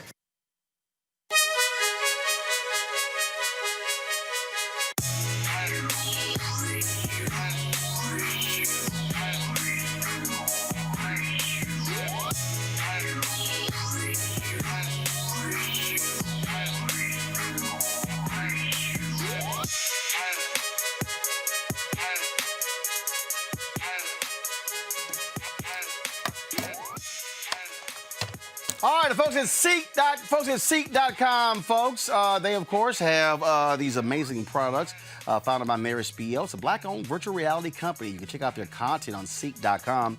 They have these amazing VR headsets right here. These headsets allow folks to be able, of course, to watch the virtual reality content, drop your phone right into the slot, put this headset on. You can actually be literally in the room where the video was shot. And also, of course, they have their headset here. The 360-degree 4D headphones right here. Tremendous sound, bass sound, goes all the way around. You can use it for gaming, of course, videos, music, you name it. You can get these products, folks, at Seek.com, CEEK.com. That's CEEK.com. So please support them. They are partners with us here at Roland Martin Unfiltered. And we certainly thank them for being partners on this show. All right, folks, as of today, there are 10.3 million cases of coronavirus in the United States. 240,000 people have died. We told you yesterday about the death of Bishop Harry Jackson Jr. He, of course, he had battled cancer, but he actually died of COVID, diagnosed a couple days ago. I actually got an email from there was a Republican who said, that was another evangelical who sent an email out to his followers, and someone forwarded me that particular email. And I want to read this for you in a second once it pulls up on my iPad here. And give me 1 second, folks. Here we go. And so this was the email that they sent. Anthony, go to my iPad. It said, greetings in the mighty name of Jesus. This is Christian International. Go to iPad, please. You may have heard by now that Bishop Heyman was hospitalized due to COVID-19. He has had steady, come on, go to iPad, please. Thank you. He has had steady improvement over the past couple days and is feeling stronger and breathing easier. He has an amazing team of doctors who are using all the new drugs to help him heal faster. He has not been in crisis at all, but of course, we have rallied prayer to fortify him against this attack. Our prayers are prevailing, but we cannot let up until we see the full manifestation of his healing. Now, they posted a photo of him with Bishop Harry Jackson Jr. You often saw him on this show, my show, TV One's News One Now. It says here that we also received sad news today that Bishop Harry Jackson passed away. He has been battling for his health for a while now and had some recent complications, including a COVID positive test 2 days ago. Initial thoughts are that his heart failed due to these challenges. Please be praying for his new wife, his family, and his church. He was a true general in the body of Christ and will be dearly missed. And he also, of course, was one of Trump's supporters. He was a evangelical supporting him.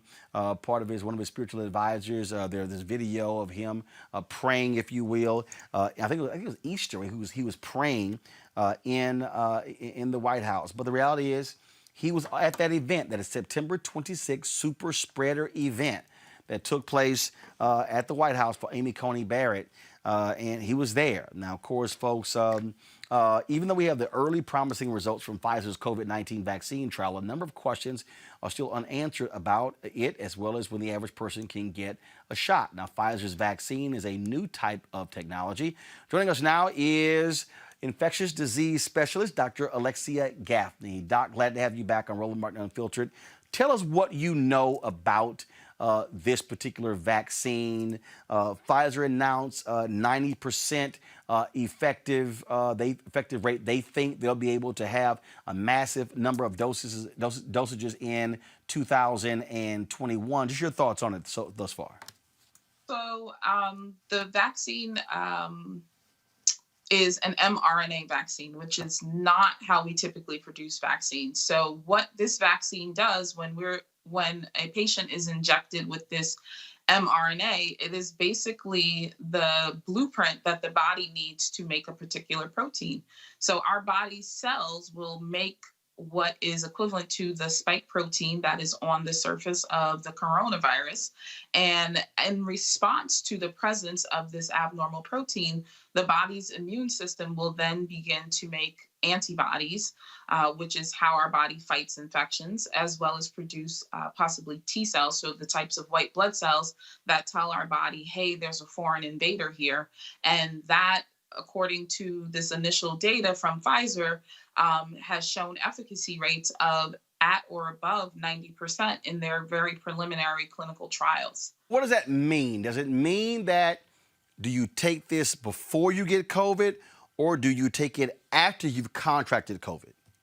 So this is a vaccine. This is not a treatment. So an uninfected person, someone who is healthy and well, would get 2 doses of this vaccine to help their body mount an immune response so that when they encounter the virus in everyday life, their body is already prepared to fight off the infection. So think about, even though it's a different vaccine technology, it's being compared to the measles vaccine, right? None of us, or most of us, have not had measles because we got a vaccine to protect us from it, so that if and when we were exposed to it, we could not become infected, or we would not have a significantly symptomatic infection because our body is already prepared to fight off the infection. So does that mean that if I take this before I get it, I'm not going to get it? I'm not going to get COVID-19? I'm protected? Any idea how long am I protected? Does it give me 3 months, 6 months, a year?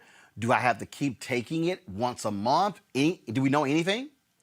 So all we know right now from 94 positive cases out of 43,000 plus participants in this clinical trial is that 90% of the people who got COVID-19 infection and were a part of this trial did not receive the vaccine. So all we could say is that hopefully the 90% will hold true once. Hold on. You said did not receive the vaccine, meaning did not contract COVID. Right. So the participants who contracted the virus they were not the people who received the actual vaccine in the trial, or 90% of those 94 people who got a COVID infection that they got this data from, those people, 90% of those people were not vaccinated. So 10% of the people in that cohort of 94 people who had a COVID infection were vaccinated with their study drug. So the initial data is hopefully what we'll see when the population at large is vaccinated, that we'll continue to see 90% efficacy, although that those numbers may change as we look at a larger sample of people in the trial and as we start to get vaccine out to the general population. The other questions that you're asking, Roland, we just simply don't have enough data to answer. The information was released Sunday based on an independent review of this Pfizer study. And so as we received the information, the folks at Pfizer were receiving the information, but they can't yet tell us, how long the immunity will last. So they are planning to follow their study cohort for 2 years. And over that 2-year time, we will get more information as we go. But we don't know how long the efficacy will last because the trial has not gone on long enough to prove that. What we know right now is that people who receive the vaccine will need 2 doses of the vaccine. Those doses will probably be given 3 to 4 weeks apart.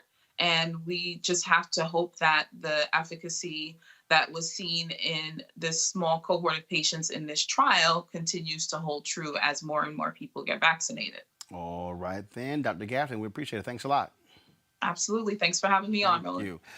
Joseph, I got a kick out of the fact that you had Donald Trump Jr. who was complaining, so now y'all released this information. Geraldo said that if this was released 2 weeks ago, it would have guaranteed Trump's victory. And in fact, Mike Pence released a statement saying, this was because of our operation. Then Pfizer came back and said, no, actually, this didn't happen because of your operation, whatever they call it, because we weren't even participating in your. I mean, it was sort of like the Trump administration was taking credit for something they had nothing to do with.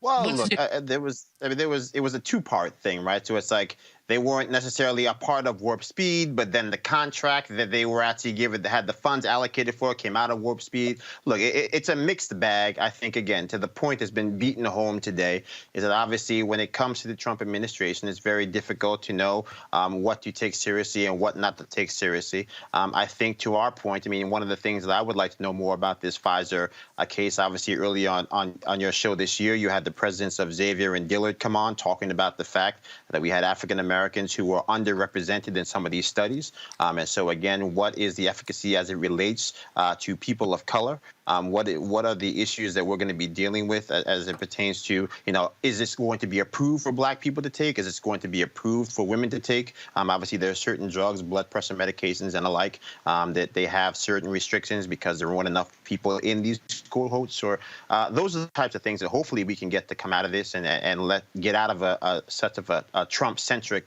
approach to a global health crisis that's impacted too many lives. Well, and look, what we're dealing with, Julian, here is the reality that, we are used to them lying, taking credit for things that they had nothing to do with. But bottom line is we kind of got a reason not to trust them because they kind of been lying a lot. Everybody has bleach in their kitchen. So, if we believe them, everybody would have shot up bleach. So, just saying. But, Roland, the thing that the doctor pointed out, 94 cases is a very small number of cases with COVID. We really need to see a lot more information. And then there's the issue of distribution. From what I understand, this vaccination will have to be kept somewhere way below freezing. I forgot how many degrees. It's way below freezing. And most places do not have the capacity for that level of coldness. So are we going to have to develop refrigerated trucks or something, very refrigerated trucks, to get this out? Dr. Fauci was on CNN today, and he basically said he'd expect the vaccinations to get out really until April, except for extreme cases or people who are at special risk. So this is good news for Pfizer. It's good news for us, for America. Joseph has raised a very good point about efficacy for Black folks. And Fauci today talked about older people as well. But we don't know whether this is going to be good for older people. So there are a lot of questions to be asked. And I think, frankly, the least important thing, we have to get into the mindset, Roland, of keeping that man out of our mouths and keeping him, basically, Mr. 45, it's over. It's all over, Casanova. So just go grab whatever you want to grab, it. Just get out of our space. And he will do that sooner rather than later. Kelly? I agree with Dr. Malveaux on that one. He just needs to go. Again, this is not surprising that the Trump administration would try to piggyback off of work that they had no participation in, did not even try to front that they had any role in making it a success whatsoever. They're doing it with this. They did it with the HBCU bill. They've done it pretty much their entire administration with everything that they claim is a win. So it is what it is in that regard. But when it comes to this vaccine specifically, I am happy that it exists. But I echo the sentiments of the other panelists here in that the logistics in making sure that every American gets it are steep. And I don't know exactly how that's going to work, given that we are in the middle of a pandemic and some of the ways in which things need to be done are limited right now. And we are still at 10 million cases and to almost 250,000 deaths in this country. So we're already behind the ball significantly in getting this vaccine created, let alone distributed. So I'm curious to see how that's going to play out, hopefully in time for it to mitigate some kind of damage.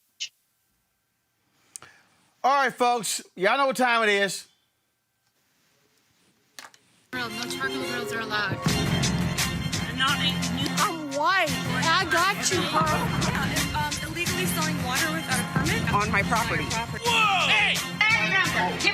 You don't live here. I'm uncomfortable. All right, y'all. So Twitter was like a little crazy today because there's this there's a Republican named Dean Browning out of Pennsylvania. Dean Browning, y'all, let's just say this is weird. So he sent this tweet here out. I'm a black gay guy, and I can personally say that Obama did nothing for me. My life only changed a little bit, and it was for the worse. Everything is so much better under Trump, though. I feel respected, which I never do when Democrats are involved.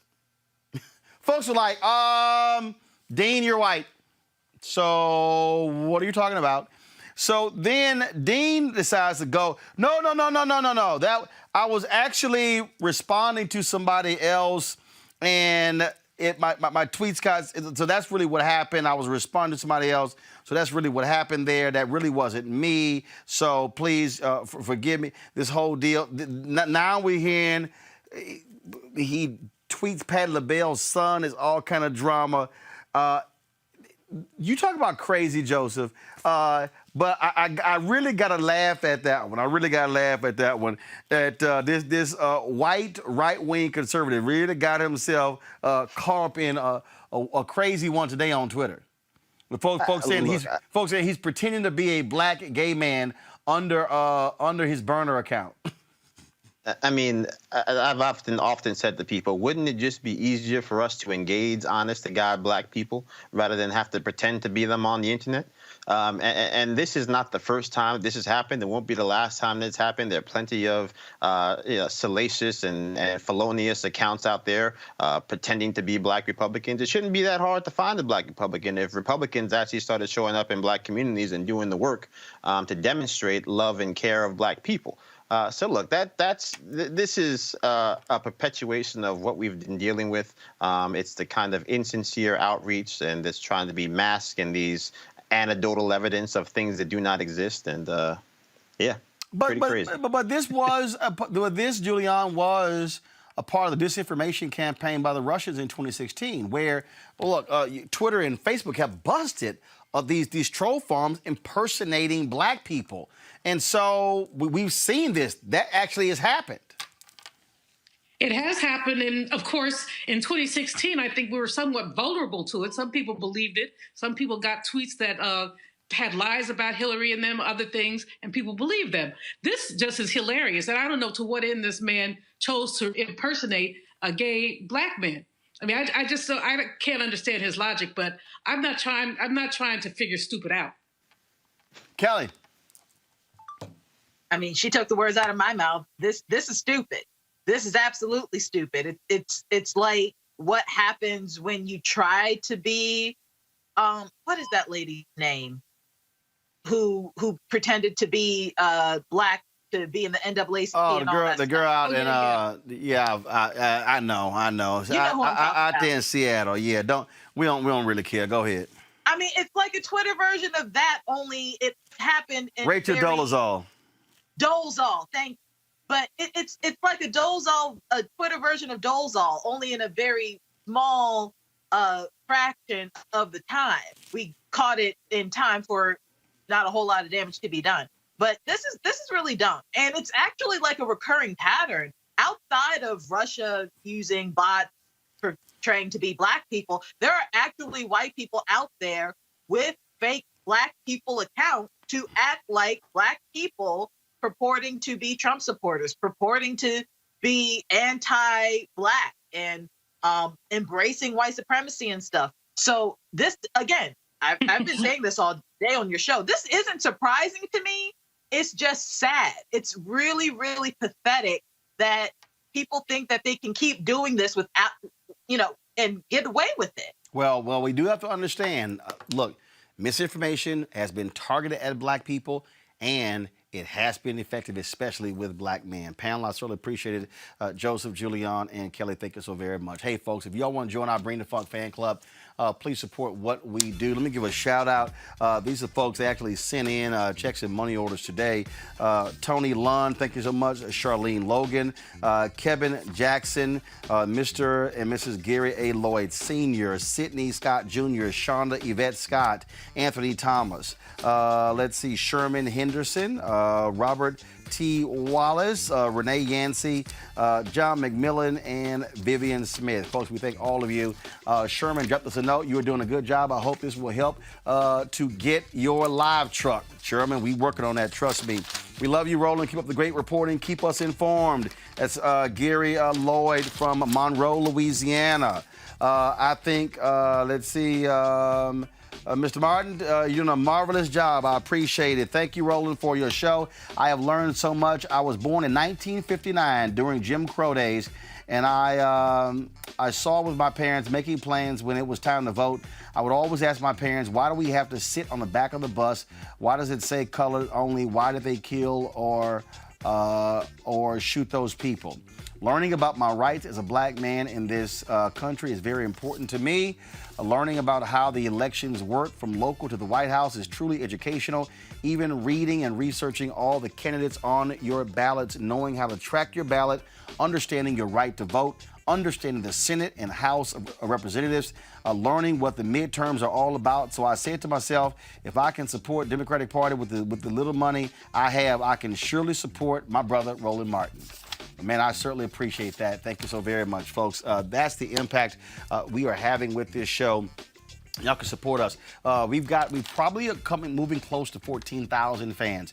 Our goal by the end of the year is to have 20,000 of our fans supporting this show. Nearly 8,000 of y'all are on YouTube today. If y'all are on YouTube, you can give right there on YouTube, joining our Bring the Funk fan club. Our Cash App is $RM Unfiltered, PayPal.me/R Martin Unfiltered, Venmo.com/RM Unfiltered. You can also send a money order to New Vision Media Inc., NU Vision Media Inc., 1625 K Street Northwest, Suite 400, Washington, D.C., 2006. Folks, that's important because we are gearing up for Georgia. Pull the lower third up, please. You saw it during the show. We're going to have this running through December 7th. That is the runoff. The deadline to register for the runoff on Georgia is December 7th. Go to iwillvote.com. Go to vote.org to actually register. Even if you did not vote in the general election, you can still vote in the runoff. We're going to be spend lots of time in Georgia. That's why your dollars will support us in what we do. And so we certainly appreciate that. And one of the things that, and again, I share with y'all this all the time because I want you to understand what it is we're trying to do. So I told you about the streaming system that we got.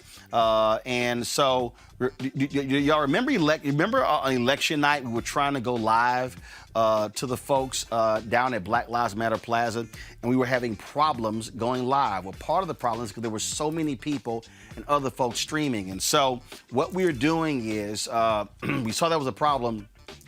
We reached out to the company here. They have a thing called Live View Extender. Go to my iPad, please. They have a thing called Live View Extender. You will see that it's mounted on top of trucks. You see that right here on a vehicle, but you can also put it on the tripod where you're broadcasting from, and you see it right here. Well, that's $12,000. We're going to get one of those. So that way, when we're out in rural places in Georgia, if we're actually in congested places in the city and lots of people, we're going to be able to get our signal out to be able to broadcast the show and live stream. Again, that's $12,000. So what we are doing, so when I tell y'all that we are serious about this and what we're doing, how we're building, how we're doing things, that's exactly what we're doing. We're sitting here, in the studio right now. We've made lots of improvements here. I think, Anthony, you can even switch. Hold on, let me do this here. You can switch this here so you see, folks. Normally we have it, so go to my iPad so you see. We've got all these monitors right here, folks. That is, of course, the live feed. That's the program feed in the center. We're able to watch other networks when we're actually live on the show. You see all the lighting system we put in. All of these things are happening. That's what your dollars go to support. So please join our fan club right here on Roland Martin Unfiltered. And don't forget, you can also listen to our podcast on the iHeart Radio app. All right, folks, I got to go. I'll see you guys tomorrow on Roland Martin Unfiltered. Don't forget, subscribe to our YouTube channel. We are at 600 and where are we right now? 671,000 subscribers, 4,000 away from 675,000. If you watch our YouTube channel and don't subscribe, go ahead and click the subscribe button and click the bell so you can turn on your notifications. So when we go live, you'll know it. All right, y'all. I'll see y'all tomorrow.